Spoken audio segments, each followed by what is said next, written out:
This tutorial walks you through the transportation model that is on handout 10 and the associated data set. You can open this data set from Angel, and it's called OM Handout 10 Data. What the data set shows is the transportation cost of shipping to fulfill demand from 5 plants to 6 customers. This is in the blue section at the top of the Excel sheet. For instance, the cost of shipping something from plant 3 to customer 3 is $11 per unit. What the file also shows is the capacity at each of the 5 plants. In this case, each plant has a capacity of 500 units. The demand for each of the 6 customers is also shown. For instance, customer 2 has a demand of 300 units. What we see in this case is we have a situation, if we sum up each of the capacities, where total capacity is 2,500, and if we sum up the demands, we see that total demand is 2,200. Capacity exceeds demand in this case, and so the firm will be able to fulfill all of the demand.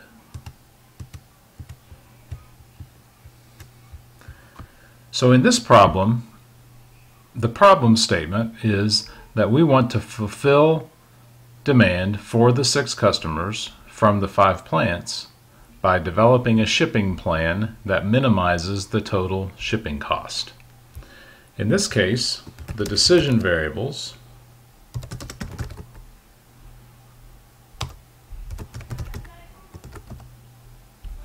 are the units shipped from each plant to each customer.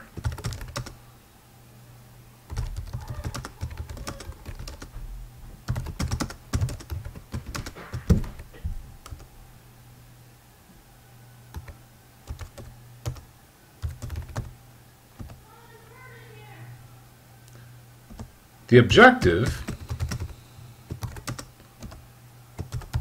is to minimize total shipping cost.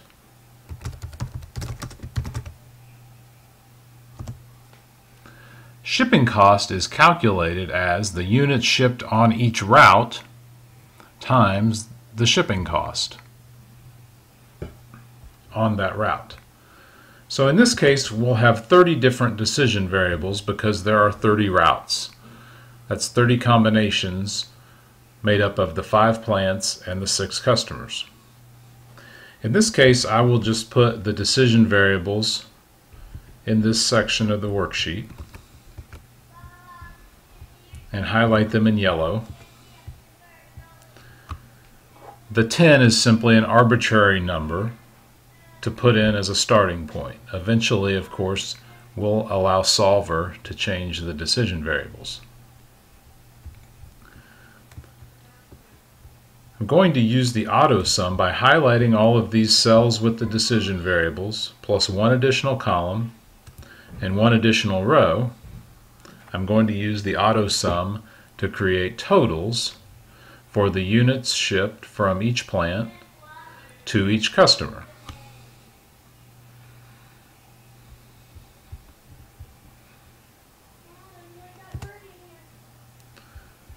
So clicking on auto sum puts these sum formulas in to the worksheet. Now let's consider the constraints. In this case, the constraints are a capacity constraint and a demand constraint. There's actually 1 capacity constraint for each plant and 1 demand constraint for each customer. But with Solver, we can consider each of these as a set of constraints.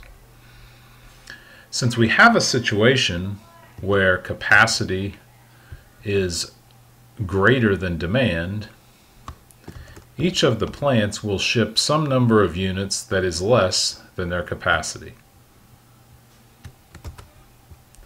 The less than or equal to sign typed into the Excel sheet here is simply just a reminder of the constraint that will have to be entered into Solver. The sum here in cell H9 is then the sum of all the units shipped from Plant 1 to the various customers. The amounts shipped from Plant 1 are shown on line 9 and then summed in column H on line 9. The capacity of Plant 1 is 500.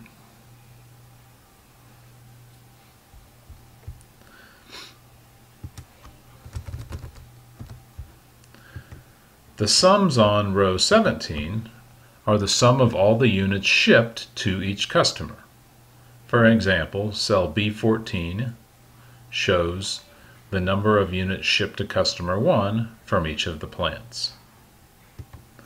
Here's the customer units shipped from plant 1 to customer 1, plant 2 to customer 1, and so on down through plant 5 to customer 1. Because we have a situation where demand is less than the capacity of all the plants, we can fulfill demand exactly. The demand constraints will be equalities in this case. The equal sign that's entered in the spreadsheet is simply just a reminder of the constraint that needs to be entered into Solver. This section of the Excel worksheet then captures the decision variables. It's the range of cells that are highlighted in yellow, and it captures the calculations needed to create the constraints. The one thing that we have to remaining to put on the worksheet is the objective cell, and that will be the total cost. To keep this as simple as possible, we will use the sum product function to calculate the total cost.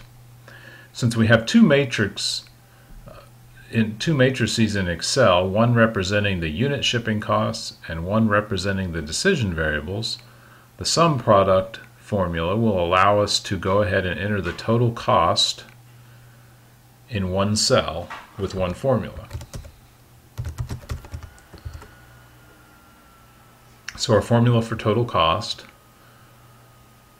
will be the sum product. The first range is all the unit shipping costs. The second range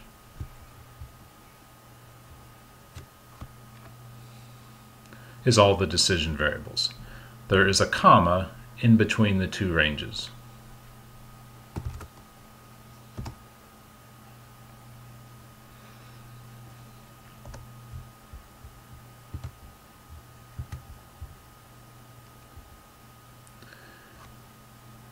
The sum product formula is convenient, but it does hide a little bit of the information that we might be interested in finding, in some cases, once we get the final solution.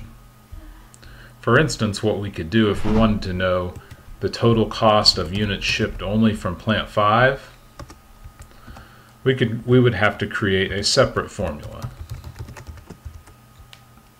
In this case, we could use a sum product formula and just simply also create a sum product for the unit cost from plant 5 and the unit shipped only from plant 5.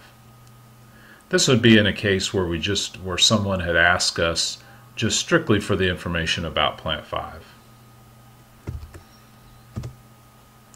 So the 580 is just a subset of the total cost, 2910. One disadvantage of the sum product formula here in B18 is it does hide some of the information about costs on a customer or plant basis, but we can recover that if needed. Once we get the model to this point, we are able to go into Solver and actually find the optimal solution.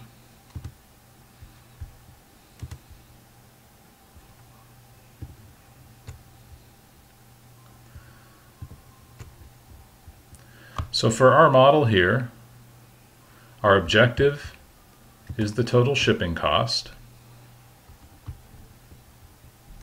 We want to minimize the objective. The changing variable cells are the ones highlighted in yellow. There will be two sets of constraints.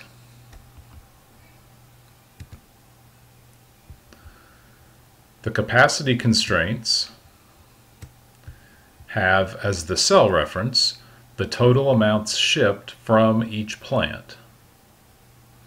Because capacity is greater than demand, we will leave the less than or equal to inequality in the middle box because we know we won't be using all of the capacity.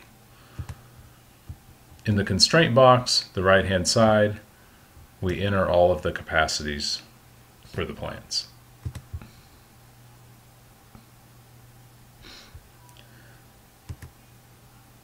Now we'll add the constraint for demand. In the left-hand side, we'll have the sums representing the total demand from all of the customers.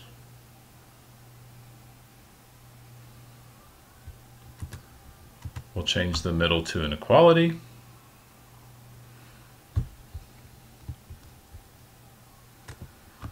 And then the right-hand side will have the actual demand from each customer for that time period.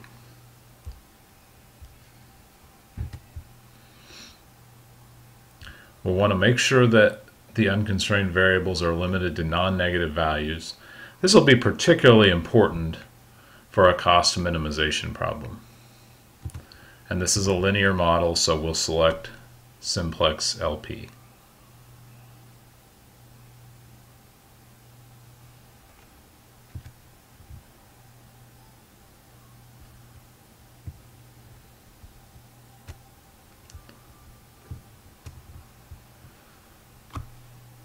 The solution is that total cost is $15,700. One thing to be aware of with this solution is that you could very well solve this problem correctly, have the same model functionally as someone else, but you can often get different values for the decision variables. Anytime we start to get this many decision variables, and you see some of the unit shipping costs up at the top are the same for different routes, we can get many different combinations of the decision variables that still lead to the same total cost. In other words, there are multiple best solutions to this problem. This will end this video on part 1 of the Transportation Models lab assignment. There will be 2 shorter videos to follow that address part 2 and part 3. The part 2 video will start with the worksheet that you see in front of you completed. So complete that worksheet and get the minimum total cost of $15,700 and then move on to the next worksheet.